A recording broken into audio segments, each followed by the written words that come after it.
exciting. I just wanted to hit a few highlights about the kind of outreach we've done in this early listening phase. So we're really at the beginning of the 3-year Vancouver Plan planning process that's very community engaged. And the way we've begun that process is to try to hear from people about where they are in their daily lives right now, as well as what their hopes and concerns are for the future. So we, in the very last 2 months, at the very beginning of this process, we've heard from over 10,000 residents who've responded to a survey. We've done an additional 1,000 touch points and interviews with people on the street. And we have met with groups across the city, around 80 of them so far, at small tables discussions. So we've gotten some rich information already that lay the foundation for the planning work ahead. We'll be continuing that work through into the summer months to go a bit deeper into what we've heard already are the top concerns, which unsurprisingly are around the cost of living, the affordability of housing or not so affordability of housing, transportation and ease of getting around, climate change concerns. And I wanted to note that we have made particular efforts to reach out to youth and young people.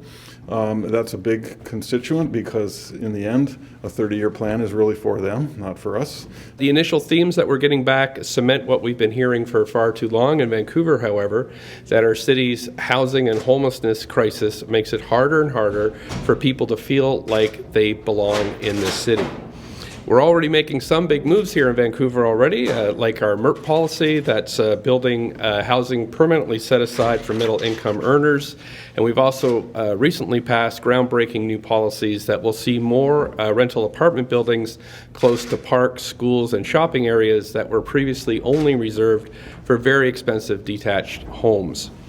But as the Vancouver Plan process unfolds, we need to start thinking about how we can show residents of Vancouver that we can move even more swiftly to tackle this housing and homelessness crisis that's on the top of everybody's mind. Because the fact remains that the city, we are not meeting our 10-year goals for below-market housing, and this is a big problem. So we have to do the two things in parallel: plan over the long term, but also come up with some immediate actions that can help alleviate the problem. And Vancouverites know this, and they're looking for this kind of dual direction. So I really want to thank everybody that's provided comment, all the hard work by staff, of course, to go out and generate these thousands and thousands of people that are inputting into this process. And I really want to encourage more people to get involved, especially renters and young people. We did hear that 20% of the folks who participated had never really reached out or talked to the city before, and that's really encouraging, because a happy byproduct is that people will continue to be more and more involved in city activities. So really want to make sure that we hear as many different voices as possible.